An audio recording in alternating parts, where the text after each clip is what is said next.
출애굽기 21장 12절부터 27절까지 말씀 한 절씩 교독하겠습니다. 사람을 쳐 죽인 자는 반드시 죽일 것이나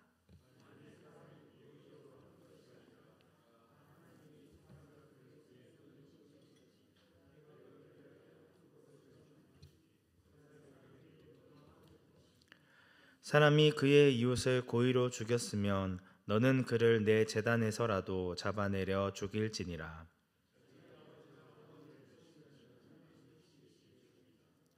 사람을 납치한 자가 그 사람을 팔았든지 자기 수하에 두었든지 그를 반드시 죽일지니라.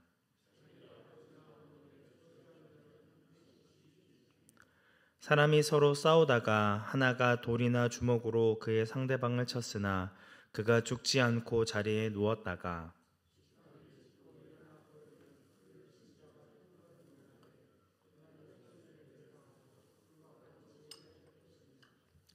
사람이 매로 그 남종이나 여종을 쳐서 당장에 죽으면 반드시 형벌을 받으려니와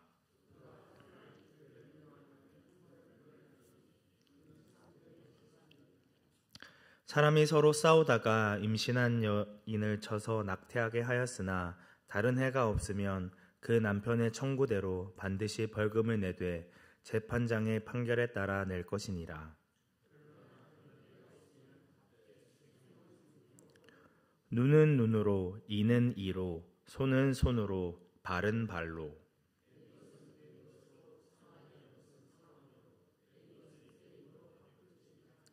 사람이 그 남종의 한 눈이나 여종의 한 눈을 쳐서 상하게 하면 그 눈에 대한 보상으로 그를 놓아줄 것이며 이에 대한 보상으로 그를 놓아줄지니라. 아멘.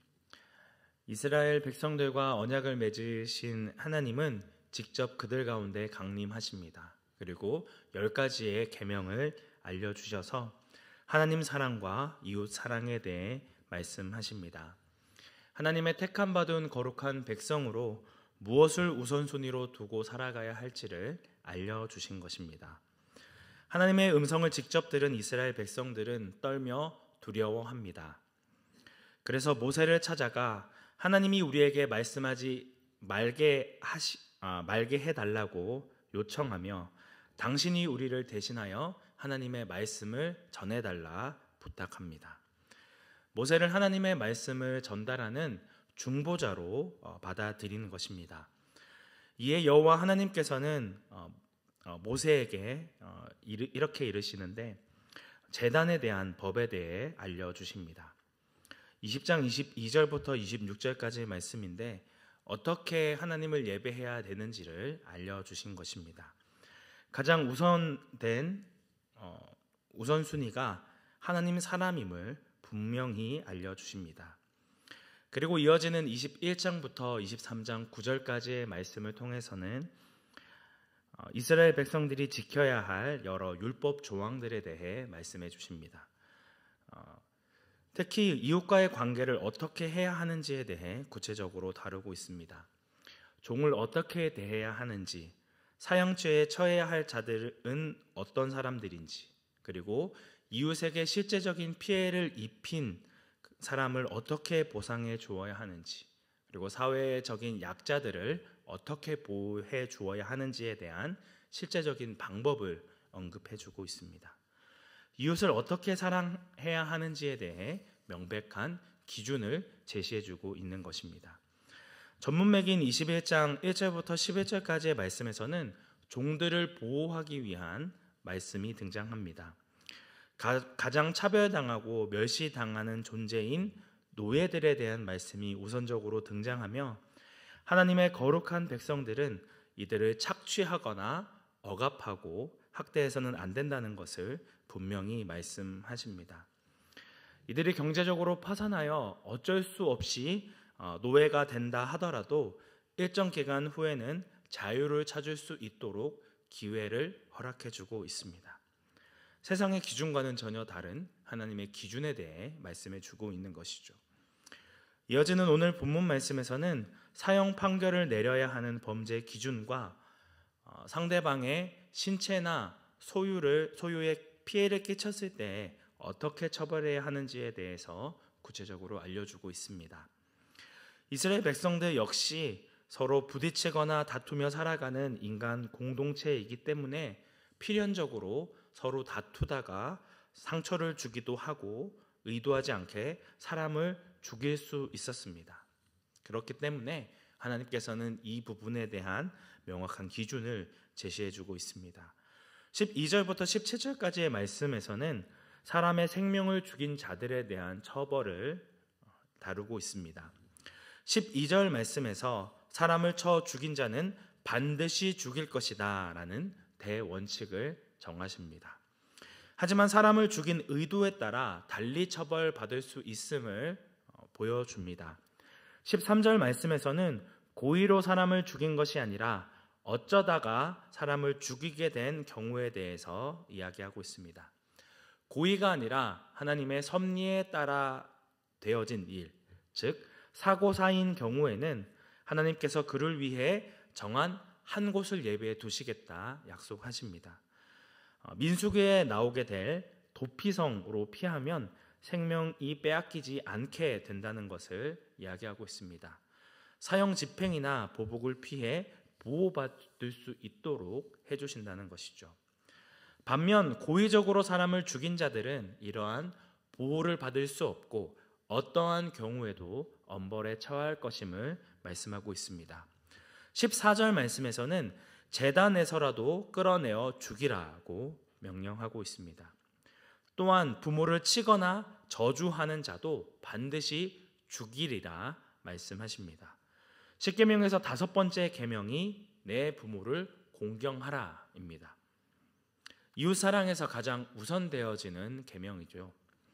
하나님은 부모님을 통해 생명을 주심으로 부모를 모욕하고 저주하는 것은 하나님에 대한 도전이자 하나님이 세우신 권위와 질서를 어지럽히는 매우 큰 죄라 할 수 있습니다. 그렇기 때문에 하나님의 명령을 어기고 부모에게 폭행을 가하거나 그를 저주하면 고의적인 살인자와 똑같이 여겨서 반드시 사형에 처할 것을 명령합니다. 또한 사람을 납치한 자도 반드시 죽이라고 명령하십니다. 자신의 탐욕을 채우기 위해 사람을 납치하여 팔거나 노예처럼 부리는 것은 크나큰 죄악입니다. 정당한 이유 없이 누군가의 자유를 박탈하는 행위 역시 살인이나 다름없다라고 규정을 하고 있는 것입니다. 특별히 20절 말씀에서는 주인이 매로 남종이나 여종을 쳐서 죽이게 된다면 반드시 형벌을 받아야 한다는 것을 명령하고 있습니다. 12절의 말씀이 주인에게도 동등하게 적용이 되어지는 것입니다. 종의 생명을 보호하는 이러한 법은 고대 근동에 있는 어느 나라 법에도 찾을 수 없는 매우 특별한 법이었습니다. 노예를 철저히 주인의 재산으로 취급하여 얼마든지 죽일 수 있다라고 생각했던 당시의 기준과는 달리 노예도 다른 사람들과 동일한 인간임을 잊지 말라는 하나님의 법이라 할 수 있습니다. 생명의 근원이신 하나님은 무엇보다 당신 백성의 생명을 소중하게 여기십니다. 이런 규정들을 통하여서 이스라엘 백성들이 중요하게 여기고 지켜야 할 것이 무엇인지를 정확하게 가르쳐 주신다라고 하는 것이죠. 이어지는 18절부터 27절까지의 말씀에서는 사망 사건은 아니지만 싸우다가 신체에 상해를 입히게 되는 경우 받아야 할 형벌에 대해 언급하고 있습니다. 다른 사람의 생명이나 자유를 빼앗는 범죄가 아니라면 사형에 처하지는 않았습니다.